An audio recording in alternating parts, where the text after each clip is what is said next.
और बात कर रहे थे चुनावी चौपाल की, जहां महाकौशल का जो सियासी गणित है वो हम आपको समझाने की कोशिश कर रहे थे। हमारे संवाददाता जबलपुर से अरविंद दुबे लगातार बने हुए हैं।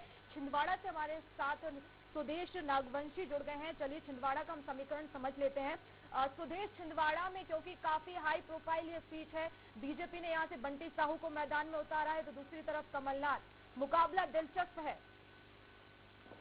जी बिल्कुल, बताना चाहूंगा बरसत, छिंदवाड़ा का जिला है जो कमलनाथ का गढ़ माना जाता है। यहाँ पर मोदी की आधी जो है छिंदवाड़ा में आकर रुक जाती है, क्योंकि पिछले विधानसभा की बात करें तो छिंदवाड़ा 7वीं सीट कांग्रेस की आई थी और नगर निगम में भी कांग्रेस का कब्जा, जिला पंचायत में कांग्रेस का कब्जा रहा है। तो इसलिए कमलनाथ जी का एक गढ़ माना जाता है, क्योंकि 7 सीट और अभी फिर पुणे विधानसभा चुनाव के प्रत्याशी रिपीट किए हैं और कमलनाथ खुद छिंदवाड़ा से विधायक का चुनाव लड़ रहे हैं और भाजपा से विवेक बंटी साहू को प्रत्याशी बनाया है, जो कि उपचुनाव हुआ था जिसमें 25,000 वोट से कमलनाथ जी विजयी हुए थे, जिसमें अभी विधानसभा चुनाव को लेकर काफी टक्कर का मुकाबला रहेगा, क्योंकि भाजपा के कई दिग्गज लोग कमलनाथ को घेरने के लिए छिंदवाड़ा पहुंच रहे हैं।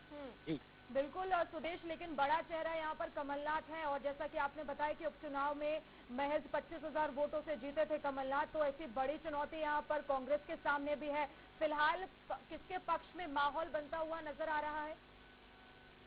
अभी तो माहौल भाजपा और कांग्रेस दोनों के बीच में बनते आ रहा है, क्योंकि अभी स्थिति अभी नौदरगा के चलते कुछ समझ नहीं आ रहा है। इसको देखते हुए अभी 5वीं लिस्ट जारी हुई थी भाजपा की, जिसमें चौड़ई से भी विरोध देखने को मिला, जिसमें रमेश दुबे के द्वारा विरोध प्रदर्शन उनके कार्यकर्ताओं के और नगर पालिका अध्यक्ष उपाध्यक्ष सभी लोगों ने इस्तीफा दिए थे, जो कि लखन वर्मा जी को चौड़ई से विधानसभा क्षेत्र में टिकट दी थे, जिसको लेकर खासी भाजपा में विरोध देखने जा रहा है। उसी प्रकार कांग्रेस में भी हर क्षेत्रों में विरोध देखने को मिल रहा है टिकट को लेके, जिसमें आम जनता को इसमें मतदाता को मत का उपयोग करेंगे, जिसमें पता चल जाएगा। सुरेश, लेकिन छिंदवाड़ा की 7 सीटों पर जो है मुख्य मुकाबला दोनों के बीच है। यहाँ पर तीसरी भी पार्टी इस समय दोनों का समीकरण बिगाड़ सकती है।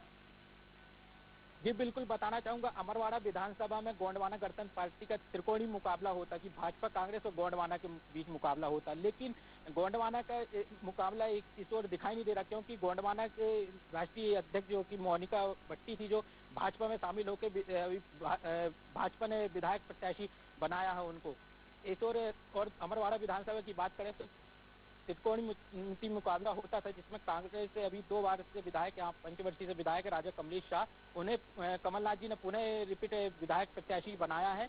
और यहाँ देखना होगा कि आदिवासी वोट को लुभाने के लिए भाजपा ने एक खेल खेला, जिसमें से कि मोनिका भट्टी को आदिवासी का पूरा बहुमत मिलने के कारण जीत हो जाएगी, जिसमें कमलनाथ का गढ़ तो समाप्ति की ओर दिखाई देगा। बिल्कुल, तो यहाँ से मोनिका भट्टी बड़ा चेहरा है, लेकिन अब क्या माने सुदेश, इन 7 ही सीटों पर किस तरह से अभी फिलहाल बीजेपी के लिए क्या जो प्रत्याशियों का ऐलान हुआ है छिंदवाड़ा और कांग्रेस की तरफ से, क्या कहीं पर नाराजगी का सामना दोनों पार्टियों को करना पड़ रहा है? क्योंकि मोनिका भट्टी का भी हमने विरोध देखा है सुदेश।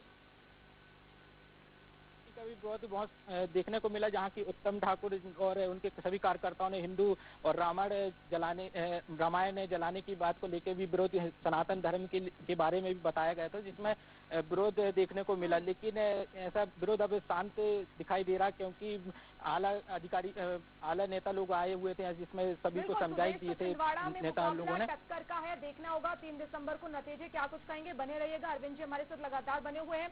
अरविंद जी, जबलपुर की पश्चिम सीट जो है काफी हाई प्रोफाइल मानी जा रही है, राकेश सिंह और तरुण भनोट यहाँ प्रत्याशी होंगे। फिलहाल किसका पलड़ा यहाँ पर भारी होता हुआ नजर आ रहा है? यहाँ पर तरुण भनोट विधायक रहे हैं और वित्त मंत्री भी रहे हैं, तो यहाँ पर उनका